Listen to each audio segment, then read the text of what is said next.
भव्य बंधुओं, अनुभव के द्वार पर कोई तर्क काम नहीं आता। सही धर्मात्मा के अंतरंग में कोई कुतर्क नहीं होता। अनुभव की जमीन पर सत्य अभेद है। अनुभव में कोई भेद नहीं है, भेद हमारे तर्कों में है। देख लेना,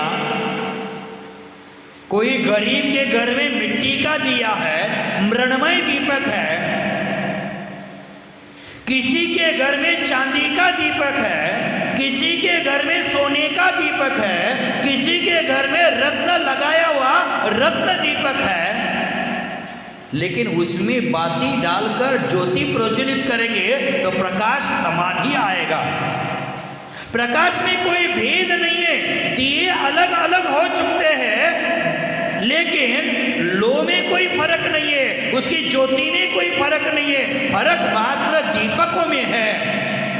कोई स्वर्ण निर्मित है, कोई माटी से बना है, कोई चांदी का निर्माण किया हुआ है, कोई रत्नमय दीपक है, लेकिन उसका प्रकाश समान है। प्रकाश में कोई भेद नहीं है। उसी प्रकार सत्य सत्य है, उस दीपक की ज्योति की तरह है। लेकिन सत्य को अपनाने वाले तार्किक लोगों ने अलग अलग तरीके से सत्य को परोसने का काम किया है। लेकिन जो सत्य का अनुभव करता है वो हमेशा सत्य को ही परोस देता है। जो सत्य के साथ सत्य को परोसता है वो एक दिन अपने सत्य को प्राप्त होकर के आत्मा को परमात्मा बनाता है। और जो व्यक्ति सत्य में कुतर्क करता है, सत्य को कुतर्क की कसौटी पर कस करके जो दुनिया में चतुराई के साथ परोसता है, वह अनादिकाल से संसार में भ्रमण कर ही रहा है और आगे भी करता रहेगा। तो हमारे जीवन में जो दीपकों के प्रति देखने की दृष्टि बदल गई है, उस दृष्टि को हमें बदलना पड़ेगा।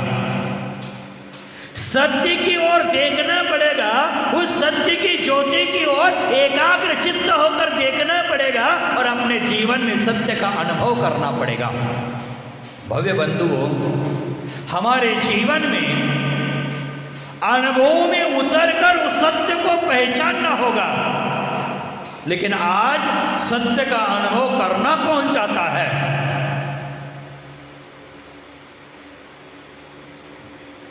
अनुभव के बाद कहो कि मैं एक आत्मा हूं, मैं परमात्मा हूं, मैं निश्चय से शुद्ध हूं, वीतरागी हूं, परम ज्ञान आनंद का घन हूं। यह अनुभव के बाद बोलना। बिना अनुभव के बोलोगे तो कोई मतलब नहीं है। स्कूल की पढ़ाई कितनी भी कर ले, डॉक्टरी की पढ़ाई कर ले, MBBS डॉक्टरों का सर्टिफिकेट भी ले ले, प्रमाण पत्र भी हासिल कर ले, लेकिन जब तक डॉक्टरी का प्रैक्टिस नहीं करता, अनुभव नहीं करता, तब तक उसका नाम नहीं होता। तो हमारे जीवन में मात्र यह मत कहना कि मैं शुद्ध आत्म तत्व हूं, ज्ञानानंद स्वरूपी हूं। ये तो अनुभव के बाद कहने की बात है। आज वर्तमान में इतना ही कह देना कि मैं शरीर हूं, क्योंकि आज तक मैंने शरीर का ही बोध किया है, शरीर का ही ज्ञान किया है। मैंने आज तक शरीर को पाकर के यह शरीर को देखने का ही प्रयास कर रहा हूं कि मैं कौन हूं। शरीर के नाम को ही मैंने मैं मान लिया है।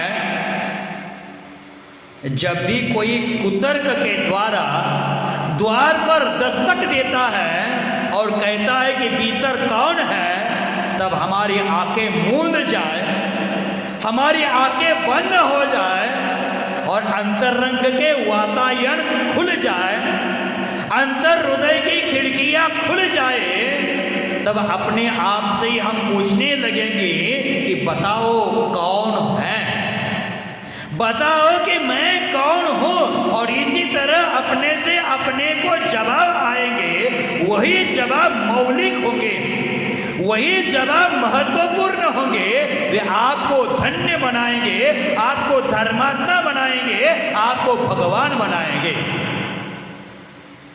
वह अभिव्यक्ति वास्तव में आपके ज्ञान की दशा होगी।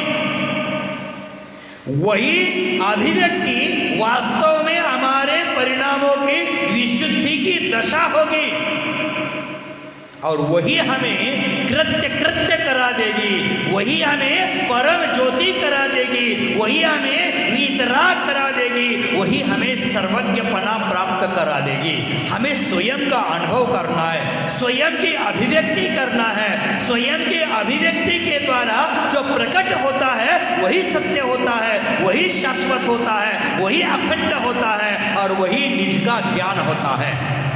भव्य बंधु, हमारे मैं में दो रूप है। मैं कौन हूं? एक अनुभव के उपरांत, अभिव्यक्ति के उपरांत बोला कि मैं शुद्धात्म तत्व हूं, मैं परमात्मा तत्व हूं, आनंद घन का पिंड हूं। और दूसरा मैं है, मैं उमेश हूं, मैं मोहित हूं, मैं देवेन हूं। ये मैं में अंतर है। ये शरीर के पहचान के नाम है और उसी को मैंने मैं मान लिया है। क्यों देवेन भाई जी? मैं ये ज्ञानगण आत्मा हूं, शुद्ध आत्मा तत्व हूं। ये अनुभव के बाद, अभिव्यक्ति के बाद बोल सकते हैं। आज तो मैं शरीर का अनुभव कर रहा हूं, शरीर में जी रहा हूं और उसी को मैंने मैं मान लिया है। हमारे मैं के दो रूप हैं। जैसे कॉइन होता है, सिक्का होता है, उसके दो पहलू होते हैं, दो एंगल होते हैं। उसी प्रकार हमारे मैं के भी दो रूप है। एक तो मैं वह जो अस्तित्व का बोधक है और दूसरा मैं वह जो अहंकार का द्योतक है। अस्तित्वगत मैं शब्द होते हुए भी मैं नहीं और अहंकार द्योतक में तो मन का ही एक विकार है। यह मैं तो नरक का द्वार है। यह मैं ही उत्तेजित और मूर्छित करता है आदमी को। यह अहंकार वाला मैं ही आदमी को प्रमादी बना देता है और अहंकार के शिखर पर जाकर विराजित कर देता है। यह मैं ही काम से भर उठता है। यह मैं ही क्रोधित होता है। यह मैं ही लोभ की दलदल में फंस जाता है। वह मैं ही, यह मैं ही अपने जीवन को बर्बादी की ओर ले जाता है। ये मैं में विलीन हो जाए, अहंकार गिरे और हमारे अस्तित्व के मैं का बोध हो जाए। यही जीवन है। हमारा मैं कैसे गिरे, हमारा अहंकार कैसे गिरे और हमारे मैं को हम कैसे छोड़े।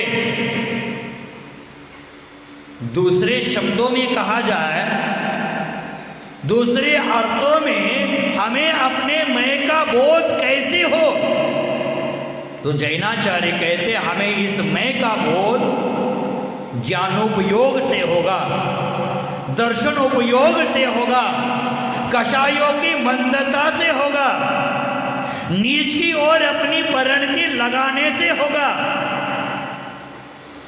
जैसे विवेकानंद जी ने योग कहे हैं, ज्ञान योग, राजयोग, कर्म योग, भक्ति योग, श्रद्धा योग आदि योग कहे हैं। जैसे योग का प्रादुर्भाव हमारे जीवन में होता है, तभी जाकर अनासक्ति और वीतरागता को हम जन्म दे सकते हैं और उसी भक्ति योग को हम अनासक्ति और वीतरागता को, वीतरागता का नाम दे सकते हैं।